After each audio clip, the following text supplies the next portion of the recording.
बिस्मिल्लाहिर्रहमानिर्रहीम, अस्सलाम वालेकुम। आप देख रहे हैं GNN। मैं हूं हमजा शफीक। मैं हूं हफ्सा आसिफ। इस बुलेटिन में साथ होंगे जैनुल हसन भी। हेडलाइंस आपने जानी, आगाज में आपको बताएं। तुर्की और लीबिया के बाद मोरितानिया इंसानी स्मगलिंग का नया नेटवर्क। यूनान कश्ती हादसे के बाद इंसानी स्मगलर्स ने मोरितानी का रुख किया। नौजवानों को मराकश के रास्ते स्पेन पहुंचाने का झांसा दिया जाता है। FIA की तहकीकात में कराची, लाहौर और फैसलाबाद से 20 अफराद के मुख्तलिफ ममालिक के रास्ते सेनेगाल पहुंचने की तफसीलात भी सामने आ गई हैं।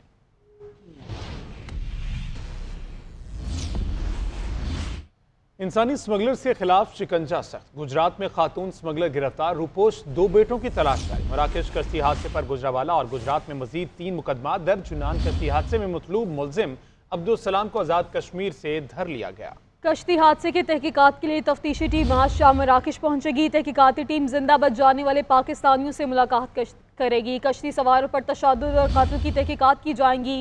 टीम तफ्तीश के बाद वज़ीर आज़म शहबाज शरीफ को रिपोर्ट पेश करेगी।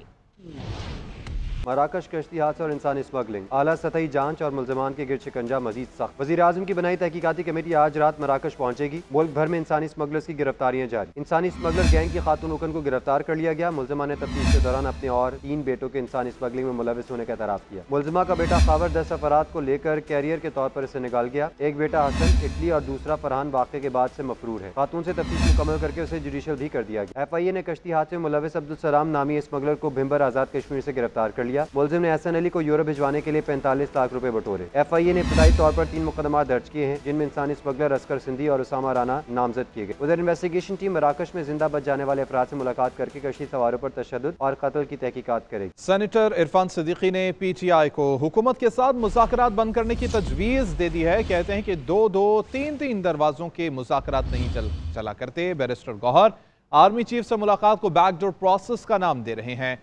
बानी PTI और अलीमा खान भी इसे खुशाइन करार दे रहे हैं। अगर यह इत्मीनान बख्श है तो उन लोगों को भी बता दें जिनको हमारे सामने बिठाया हुआ है। अपनी मुज़ाकराती कमेटी को यह बताएं कि अब हमें वो दरवाज़ा मिल चुका है कि जिसके लिए 1 साल से कोशिश कर रहे थे। अब छोटे छोटे दरवाज़ों, खिड़कियों और रोशन दानों में झांकने का कोई फ़ायदा नहीं। बैरिस्टर गौहर हमें कुछ कहने के बजाय अपनी मुज़ाकराती टीम को समझाएं।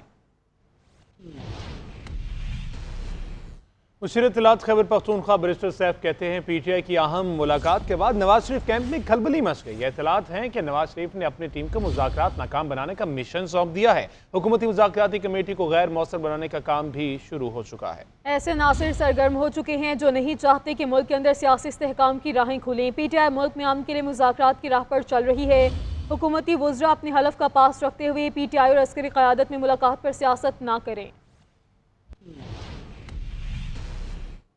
190 मिलियन पाउंड केस मुल्क की तारीख का सबसे बड़ा डाका है। PTI चोरी छुपाने के लिए मजहब कार्ड इस्तेमाल कर रही है। अगर कोई शख्स डाका डाले तो क्या उन पैसों से दीनी मदरसा या यूनिवर्सिटी बनाई जा सकती है? वफाकी वज़ीर इत्तलात अता तारड़ की उलमाए कराम के साथ न्यूज़ कॉन्फ्रेंस। कहा कि बानी PTI और बुशरा बीबी को शवाहिद की बुनियाद पर सजा दी गई। फैसले में कोई अभाव नहीं है। हाई कोर्ट में अपील तरजीही बुनियादों पर नहीं बल्कि अपनी बारी पर लगेगी। उलमा का कहना था कि इस्लाम का नाम लेकर चोरी डकैती की इजाज़त नहीं दी जा सकती। सियासत में मजहब का इस्तेमाल अफसोसनाक है।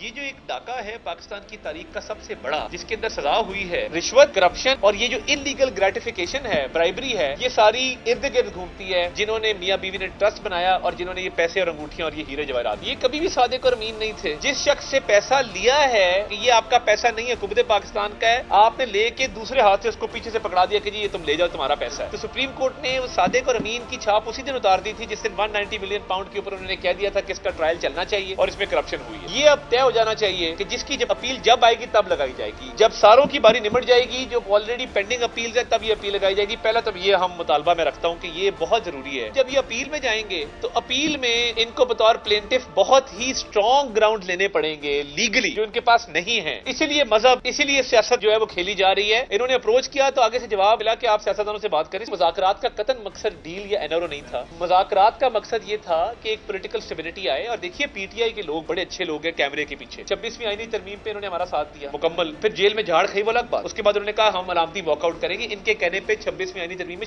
शिकें निकाली गई। असेंबली का हिस्सा है, कमेटियों का हिस्सा है, हमारी मदद करते हैं हाउस चलाने में। आजकल थोड़ा ऊ कर रहे हैं, 9 मई को या 26 नवंबर को भी ऊ कर दिया होता और शुहदा की यादगारों को मस्मार ना करते। बातचीत आगे बढ़नी चाहिए, पॉलिटिकल स्टेबिलिटी आनी चाहिए और आपस में बातचीत से मसाइल हल होते हैं। बातचीत एनआरओ के लिए नहीं है, डील के लिए नहीं है। पाकिस्तान जैसे इलेक्शन तो हसीना वाजिद ने भी कराए थे, उसका क्या हाल हुआ? हम आज तक नर्म लहजे और दलील से बात कर रहे हैं। अगर आप नहीं समझे तो कल आपका गिरेबान और हमारा हाथ होगा।